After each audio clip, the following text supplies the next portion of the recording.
رسول اللہ صلی اللہ علیہ وسلم نے نماز ختم کی اور منبر پر تشریف لائے۔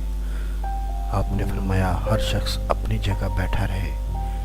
پھر دریافت فرمایا جانتے ہو میں نے تمہیں بیٹھنے کے لیے کیوں کہا ہے؟ صحابہ کرام نے عرض کیا اے اللہ کے رسول آپ اور اللہ ہی بہتر جانتے ہیں۔ فرمایا میں نے تمہیں شوق دلانے یا ڈرانے کے لیے جمع نہیں کیا، تمہیں جمع کرنے کا مقصد یہ بتانا ہے کہ تمیم داری جو پہلے نصرانی تھا اب اس نے آ کر اسلام قبول کر لیا ہے، بیعت بھی کی ہے۔ پھر اس نے مجھ سے ایک ایسی بات بیان کی ہے جو میرے اس بیان کے مطابق ہے جو میں تم سے اس مسیح دجال کے بارے میں کیا کرتا تھا۔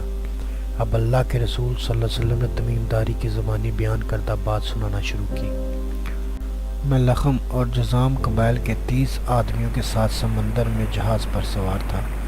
ایک بڑی موج آئی اور جہاز کو بہا کر لے گئی۔ سمندری طوفان میں ہمارا جہاز 1 مہینے تک ادھر ادھر لڑکتا اور بھٹکتا رہا۔ پھر اس کا رخ ایک جزیرے کی طرف ہو گیا، یہاں تک کہ سورج غروب ہو گیا۔ جزیرے کے قریب پہنچ کر ہم ایک چھوٹی سی کشتی میں سوار ہو گئے۔ پھر جزیرے میں داخل ہوئے۔ ہم نے وہاں ایک گھنے اور کھردرے بالوں والا چوپایا دیکھا۔ بالوں کی بہتات کی وجہ سے اس کی اگلی اور پچھلی جانب کا کوئی پتہ ہی نہ چلتا تھا۔ ہمارے ساتھیوں نے اسے پوچھا تم کون ہو؟ وہ کہنے لگا میں جساسا ہوں۔ پوچھا جساسا کیا بلا ہے؟ وہ بولا ہے قوم ایسا کرو، وہ سامنے والے گرجا گھر میں ایک شخص رہتا ہے، اس کے پاس چلے جاؤ، وہ تمہیں بڑے شوق سے تمہاری ساری بات بتائے گا اور سنے گا، وہ تمہارے بارے میں جاننے کا بہت مشتاق ہے۔ جب اس نے ہمیں مطلوبہ آدمی کے بارے میں بتلایا تو ہمیں اس چوپائے کے بارے میں شیطان ہونے کا خوف ہوا۔ ہم لوگ جلدی سے اس آدمی کی طرف چل دیے اور گرجے میں داخل ہوئے۔ وہاں ایک آدمی تھا، وہ بہت لمبا تڑنگا تھا، اس کے دونوں ہاتھ گردن کے ساتھ اور دونوں زانو دونوں ٹخنوں تک لوہے کی زنجیر سے جکڑے ہوئے تھے۔ ہم نے اتنی سختی سے جھگڑا ہوا آدمی کبھی نہ دیکھا تھا۔ ہم نے پوچھا ارے کمبخت تو کیا چیز ہے؟ وہ بولا تم لوگ اب میری حال معلوم ہو ہی جائے گا، پہلے تم بتاؤ کہ تم کون لوگ ہو؟ ہم نے کہا ہم عرب لوگ ہیں۔ ہم ایک سمندری جہاز میں سوار ہوئے۔ سمندر کی موجیں ہم سے 1 مہینے تک کھیلتی رہی اور ہم کسی نہ کسی طرح تیری اس ٹاپو سے آ لگے۔ پھر ہم ایک چھوٹی سی کشتی میں بیٹھ کر ٹاپو میں داخل ہوئے۔ یہاں ہمیں ایک بڑی بھاری بھرکم گھنے بالوں والا جانور ملا۔ بالوں کی کثرت سے اس کے اگلے پچھلے حصے کی شناخت ہی نہیں ہو پا رہی تھی۔ ہم نے پوچھا ہے کمبخت تو کیا بلا ہے؟ وہ بولا میں جساسا ہوں۔ ہم نے پوچھا یہ جساسا کیا ہے؟ اس نے جواب دیا تم لوگ اس آدمی کے پاس چلے جاؤ جو گرجے کے اندر ہے، وہ تمہاری خبر کا بےحد مشتاق ہے۔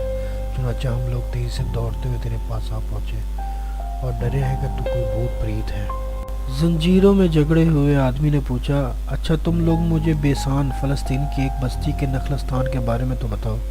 ہم نے کہا تو اس نخلستان کے بارے میں کیا پوچھنا چاہتا ہے؟ وہ بولا میں اس نخلستان کے بارے میں پوچھتا ہوں کیا وہ پھلتا پھولتا ہے؟ ہم نے کہا ہاں پھلتا پھولتا ہے۔ اس نے کہا بن قریب وہ نہیں پھلے پھولے گا۔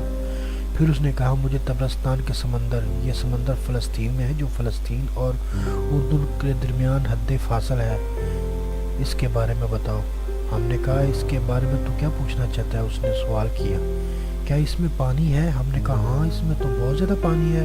وہ بولا قریب اس کا پانی سوکھ جائے گا۔ پھر اس نے کہا مجھے زغر ملک شام کا ایک شہر کے چشمے کے متعلق معلومات دو۔ ہم نے کہا تو اس چشمے کے بارے میں کیا جاننا چاہتا ہے؟ کہنے لگا کیا اس میں پانی ہے اور کیا وہاں کے لوگ اس پانی سے کھیتی باڑی کرتے ہیں؟ ہم نے بتایا اس میں بہت پانی ہے، وہاں کے لوگ اس کے پانی سے فائدہ اٹھاتے ہیں اور کھیتی باڑی کرتے ہیں۔ وہ پوچھنے لگا مجھے امی نبی کے بارے میں بتاؤ کہ وہ کیا کر رہے ہیں؟ ہم نے کہا وہ مکہ مکرمہ سے ہجرت کر کے مدینہ منورہ تشریف لا چکے ہیں۔ اس نے پھر دریافت کیا کیا ان سے عربوں نے لڑائی کی ہے؟ ہم نے کہا ہاں۔ پوچھا اس کا نتیجہ کیا نکلا؟ ہم نے کہا انہوں نے کرب و جوار کے عربوں پر قبضہ کر لیا ہے اور عربوں نے ان کی اطاعت قبول کر لی ہے۔ کہنے لگا کیا ایسا ہو گیا ہے؟ ہم نے کہا ہاں۔ وہ کہنے لگا یہ عربوں کے حق میں بہت اچھا ہے کہ اس کی اطاعت کریں۔ لو اب میں تمہیں اپنے بارے میں بتاتا ہوں، میں مسیح دجال ہوں۔ اب وقت آیا ہی چاہتا ہے کہ مجھے یہاں سے نکلنے کی اجازت مل جائے گی۔ جب میں نکلوں گا تو ساری دنیا میں گھوموں گا، تمام چھوٹی بڑی بستیوں کا 40 دنوں میں دورہ کر لوں گا۔ ہاں میں مکہ مکرمہ اور مدینہ منورہ میں داخل نہیں ہو پاؤں گا کیونکہ ان دونوں شہروں میں میرے لیے جب بھی میں ان دونوں شہروں یا ان میں سے کسی ایک شہر میں داخل ہونے کی کوشش کروں گا، ایک فرشتہ ننگی تلوار سونتے ہوئے میرا استقبال کرے گا اور مجھے شہر میں داخل ہونے سے روک دے گا۔ ان شہر کے راستوں پر فرشتے ہیں جو ان کی حفاظت کرتے ہیں۔ اس حدیث کی راویہ فاطمہ بنت قیس ہیں جو ضحاک بن قیس کی بہن ہیں۔ وہ کہتی ہیں کہ اس موقع پر اللہ کے رسول اپنے ممبر پر کھڑے تھے۔ آپ نے اپنی عصا سے ممبر پر ایک ٹیک لگائی اور فرمایا، یہ طیبہ ہے، یہ طیبہ ہے، یہ طیبہ ہے، یعنی مدینہ۔ پھر فرمایا، کیا میں نے تمہیں یہ باتیں نہیں بتائی تھیں؟ لوگوں نے جواب دیا، بے شک بتائی تھی۔